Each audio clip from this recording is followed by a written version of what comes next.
Hey, I'm Kenya, 29, a graphic designer in Austin, Texas. After 5 years of silence, my family called me back home. I thought it was a chance to reconnect, maybe even belong again. Instead, in our living room, my mother stared me down cold. She sneered and spat the words straight into my face. "Your job is shameful." My chest clenched, breath caught.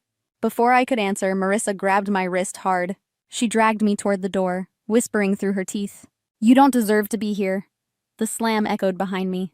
But that wasn't even the worst part. 5 years earlier, it had already started falling apart in Willow Creek. I was 24, fresh from design school, chasing my first clients. When Mom called it a quick catch-up, I thought it meant family. We sat around the oak table, dinner heavy under the chandelier, steam rising from the roast. Dad scraped his fork in silence. Marissa glowed with Dwight's hand in hers. Pregnant, perfect, untouchable. And me, still the outlier with a laptop full of frivolous sketches. Then Mom leaned forward, eyes sharp. "Kenya, we've got a problem. Dwight owes 100,000. Her words cut sharper than the knife beside her plate. Marissa whispered, "It's not his fault. He's under too much stress." Mom's tone snapped like glass. "You're doing well. Wire the money. Keep it quiet. Family first." I froze, my fork hovered midair. "Mom, go to the police. This isn't safe." Her face hardened. "And air dirty laundry before the church? Never. Family handles family. Pay up, or your sister's life collapses. You owe us, for all your rebellion." Dad shifted but said nothing. Marissa's eyes filled. "Please, sis, just this once, for the baby." The plea sliced through me. I shoved back from the chair, wood scraping the floor sharp. "If he's in that deep, it's worse than bets. And you all knew." She tugged her sleeve, a bruise flashing before I could ask. Mom slammed her hand down. "Enough questions. This is about loyalty, not your ideas. Pay up, or you're no daughter of mine." My voice shook but held. "I won't fund a lie, not ever." Her jaw clenched. "Then get out." Marissa half rose, torn between us, but Mom pulled her back down. "Let her go. She's chosen her path." Outside, the Texas night cut sharp. Stars cold above the house. Silence pressing down hard. On the porch, Dad slipped me 600, eyes avoiding mine. His quiet rebellion barely covered gas, but it was all he dared. I drove back to Austin alone. Silence heavier than their rejection. And I thought walking away was the end of it. Back in Austin, I started with almost nothing. Just $600 Dad slipped me that night, and a borrowed couch. Days blurred into barista shifts at a crowded downtown coffee shop. Nights I hunched over a secondhand laptop, eyes burning in the glow. Dollar coffee fueled me. Ramen dinners, thrift store hoodies, a mattress on the floor. No frills, just grind. Each logo, each tiny website paid a little more rent. One rainy afternoon, the break I needed walked into the shop. Lena, a nonprofit founder, overheard me sketching ideas on napkins. She leaned over, curious. "Show me what you've got." I pulled up my cracked phone, palms sweating. She scrolled through my portfolio. Clean lines, bold colors, quiet strength. Her eyes lit. "You're hired. I need a full rebrand." That project screamed resilience without shouting. And word spread fast. Soon, women rebuilding after divorce, layoffs, trauma called my name. They didn't want stiff corporate designs. They wanted art that whispered, "You're unbreakable." I gave them exactly that. By year 2, I quit the coffee grind. My weekends filled with edits instead of espresso shots. Every dollar went back into my work. A better tablet, fresh business cards. My logo was simple, a key unlocking a door. Lena's site went viral in Survivor networks. 3 more clients came that month alone. That momentum carried me to a shared warehouse studio downtown. Printers hummed. Walls were covered in sketches, post-it notes, scraps of hope. That's where I met Tessa, a sharp lawyer, just finished a case on workplace harassment. She stayed late, venting over depositions while I refined her website.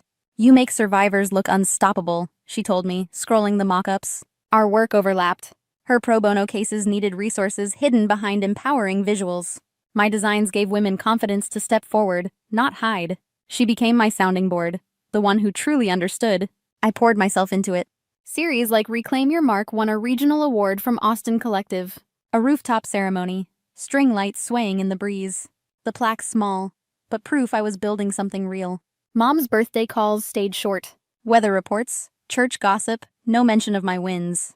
Marissa sent baby photos, vague miss you texts I left unread. Dad? Nothing at all.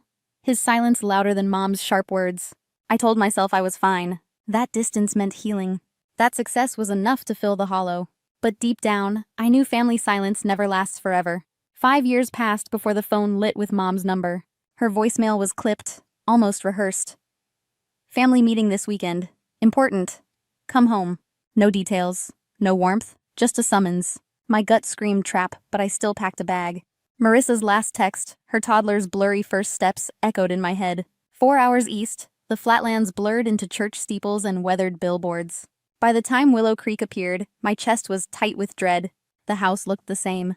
White shutters, lemon cleaner scent, family portraits lining the hall. All of them stopped at my high school graduation. Nothing from the years after. We gathered around the table again. Dad methodical at the head. Mom passing rolls with artificial small talk about gas prices and rain. Marissa arrived late, her 2-year-old on her hip, smile tired. When plates cleared, Mom set her mug down hard. Her eyes locked on mine. We didn't call you for small talk, Kenya. Dwight's in trouble again. Her voice was sharp enough to slice the air. 100,000 more. They'll ruin us all if we don't pay. Dad stared into his coffee, silent. Marissa bounced the boy, her face drawn tight. I leaned back. Like 5 years ago, you want me to fix it? Why drag me here? Mom's jaw set. Because you're the only one who can. Your agency's doing numbers now. Wire it. Family first. The boy dropped a cracker. Marissa shushed him, tugging her sleeve down. Habit too quick. But not quick enough. For a flash, I saw the bruise on her forearm. My pulse kicked. Family? You mean covering Dwight's mess again? Marissa, tell me, has he laid a hand on you? Her lips trembled. She whispered, please just pay. He'll change. For the baby. The boy toddled to her leg, tugging for attention. When she scooped him up, his sleeve slipped. A fresh red mark covered his tiny arm. Fingerprint shaped. My breath caught. He hit the boy too. Marissa's tears spilled silent, clutching him tighter. I stared at Mom, rage boiling. She slammed her palm flat on the table. Enough, this stays in the family. Pay the debt or get out. We won't have your interference stirring dirt. Dad rose halfway, hand on her shoulder, but stayed mute. The room crackled with silence, broken only by the child's whimper. I grabbed my keys, voice like steel. Interference? No, this is called survival. Call me when you're ready for real help, not hush money. The door shut behind me with a thud. Night air cold, stars distant. Marissa's sobs muffled through the walls. I walked away, but the image of that bruise followed me. And I should have known. The worst was still ahead. The motel door stuck before slamming shut behind me. I dropped my bag, pulse still pounding from Mom's ultimatum. The bruise on the boy's arm burned in my mind. My phone glowed with one name. Tessa, the lawyer who had become my sounding board. She picked up on the first ring. Slow down, where are you safe? Motel off Main, I said, but it's worse. Dwight's hitting Marissa, and the child. I saw the marks. Her end went quiet, then keys clacked fast. Get evidence if she'll allow it. Photos, dates, anything. Texas laws have teeth here. CPS won't look away. A knock rattled the door. I froze. Peered through the peephole. Marissa, clutching her son, eyes swollen. I pulled her inside quick. She collapsed on the chair. The boy stirred in her arms. She rocked him gently, whispering, I couldn't stay there. Not after you left. Her sleeve slipped, bruises layering old and new. Tessa's voice came through speaker. Marissa, tell us everything. We'll map a safety plan. Tears streamed as she spoke. It started small. Shoves, yells, then backhands. Last month he shook the baby when he cried too loud. My stomach twisted. Mom's words echoed. This stays in the family. Now I saw the cost of that silence. Marissa nodded when I lifted my phone. The flash captured every bruise, every faded mark on her arm. Even the child's tiny elbow, modeled where Dwight had gripped too hard. Evidence that could no longer be denied. Tessa guided us step by step. Protective order by morning. Custody petition follows. Dwight's debts, illegal loans, can flip into leverage for charges. We documented every date, every incident, scribbled on motel notepads. By dawn, the plan was solid. We drove to the sheriff's office in the next town. Neutral ground, away from church eyes. Fluorescent lights buzzed as Marissa swore her statement. Photos printed, time-stamped. The deputy's pen scratched fast. Qualifies for ex parte order, serving today. By noon, Dwight was in cuffs at his bank job. Assault, child endangerment, felony charges stacking high. His bond set too high to touch. But it didn't end there. Mom called, voice shrill, almost breaking the speaker. Kenya, where's Marissa? Dwight says you stole her. Fix this like last time. You're tearing us apart. Tessa mouthed, record. I hit save. Mom's confession spilled, covering for Dwight, denying abuse, fearing church shame. Her words sealed her fate as much as his. That afternoon, the civil suit hit. Accessory to concealment. Emotional distress damages. Dad cracked under oath, admitting he knew more than he told. Their empire of silence collapsed in depositions and courtrooms. Marissa clutched her protective order in trembling hands. Her son asleep in her lap, face peaceful for once. I squeezed her shoulder. This isn't revenge, it's survival. It's a new start. The motel felt less like exile now, more like a war room. Because for the first time I knew we weren't alone. And winning didn't feel like revenge. It felt like survival. 6 months passed before the dust began to settle. Dwight sat behind bars, his trial swift with no plea deals allowed. 3 years for child endangerment and assault. Prison photos showed hollow eyes, jumpsuit sagging loose. Marissa's divorce finalized clean. Full custody granted, her boy safe in a soft blue bedroom. Decals of trucks lined the walls, laughter replacing silence. Therapy twice a week gave her voice new steel. She moved near my studio, a short walk with a stroller. Her side gig illustrating children's books started to grow. For the first time in years, she breathed without fear. Mom's world collapsed fast.